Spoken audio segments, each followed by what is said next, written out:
നമുക്ക് വേറെ ഒരു വ്യക്തി നമ്മളെ എപ്പോഴും അലോസരപ്പെടുത്തുന്നുണ്ടെങ്കിൽ, ഈ ഇതിന്റെ അകത്ത് പറയുന്ന ഒരു കാര്യം, ഒന്ന് അയാളെ കുറിച്ച് ചിന്തിക്കുക. എ എ എന്നിട്ട് അയാളെ കുറിച്ചുള്ള ചിന്ത മാറ്റി വെക്കാനാ പറഞ്ഞത്. അത് പിന്നെ ചിന്തിക്കാം. ഇപ്പൊ അയാളെ കുറിച്ച് ചിന്തിക്കേണ്ട, അത് മാറ്റി വെക്കാനാണ്. ആഹ് അതൊരു മെത്തേഡാണ്. വേറൊരു മെത്തേഡ്, ഈ ഞങ്ങള് ഈ ഹിപ്നോതെറാപ്പിയില് പോയപ്പോ അവിടുന്ന് കിട്ടിയ ഒരു മെത്തേഡ്, ശത്രുവിനെ എങ്ങനെ മിത്രമാക്കാം എന്നുള്ളതായിരുന്നു അവിടുത്തെ ഒരു പരിശീലനം. നിങ്ങൾക്ക് ഏറ്റവും നിങ്ങളെ അലോസരപ്പെടുത്തുന്ന ഒരാളുടെ മനസ്സിൽ കൊണ്ടുവരും. എന്നിട്ട് ആ മനസ്സിൽ കുറച്ചു നേരം അതിനെ കൊണ്ടുവന്നിട്ട് ശാന്തമായി ഇരുന്നിട്ട് വേണം, സ്വസ്ഥമായിരിക്കും.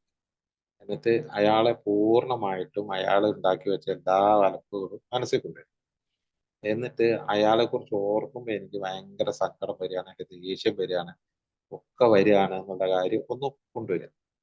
അങ്ങനെ അത് കൊണ്ടുവന്നിട്ട് അതിന്റെ കൂടെ ഇങ്ങനെ കൊണ്ടുവരിക. അതായത് അയാള് അന്നൊക്കെ എനിക്ക് അയാളെ കുറിച്ച് ഓർക്കുമ്പോൾ അങ്ങനെ ആയിരുന്നു എന്റെ മനസ്സിൽ. പക്ഷെ ഇന്ന് എനിക്ക് അയാളെ കുറിച്ച് ഓർക്കുമ്പോൾ എനിക്ക് കൂടുതൽ കൂടുതൽ ശക്തി ഉണ്ടായിക്കൊണ്ടിരിക്കുകയാണ്.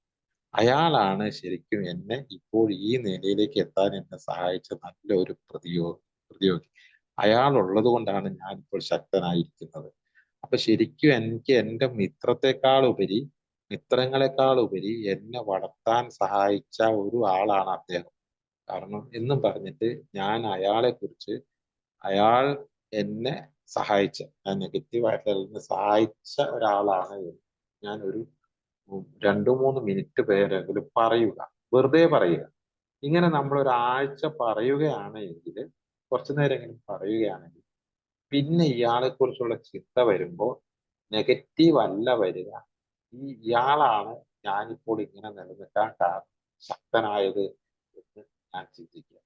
അങ്ങനെ നമുക്ക് ചെയ്തു കഴിഞ്ഞാൽ ഒരു ഏറ്റവും വലിയ ശത്രുവിനെ നമുക്ക് മിത്രമാക്കി മാറ്റാം. അത് നല്ലൊരു തെറാപ്പിയായിട്ട് എനിക്ക് തോന്നി. ഞാനും അത് ചെയ്തു നോക്കി. അത് നല്ല വിജയം കിട്ടിയ ഒരു സാധനമാണ്. ഒരുപാട് പേര് ആലോചിക്കുമ്പോഴേ അസ്വസ്ഥരായിരിക്കുന്ന ആൾക്കാരുണ്ടായിരുന്നു. അവരിപ്പോ അസ്വസ്ഥത ഉണ്ടാക്കുന്നില്ല. കാരണം അയാളാണല്ലോ നമ്മളെ ശക്തനാക്കിയത്. അതേപോലെ തന്നെ എന്റെ ജീവിതത്തിൽ ഇപ്പോൾ ഏറ്റവും കൂടുതൽ ഞാൻ ഇപ്പൊ എത്തി നിൽക്കുന്ന ഈ അവസ്ഥയിൽ എന്നെ സഹായിച്ചത് എന്റെ പോസിറ്റീവ് അനുഭവങ്ങളല്ല, എന്നെ കൂടുതൽ ഇങ്ങനെ ആക്കി തീർത്തത് എന്റെ നെഗറ്റീവ് അനുഭവങ്ങളാണ്. എനിക്കുണ്ടായ നഷ്ടങ്ങളും എനിക്കുണ്ടായ കഷ്ടപ്പാടുകളുമാണ് എന്നെ ഈ നിലയിലേക്ക് എത്തിക്കാൻ സഹായിച്ചത്.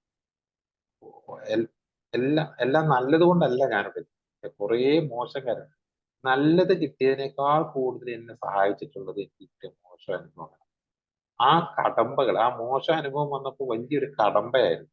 ആ കടമ്പ ഞാൻ കടന്നത് കൊണ്ടാണ് ഞാൻ വളർന്നത്.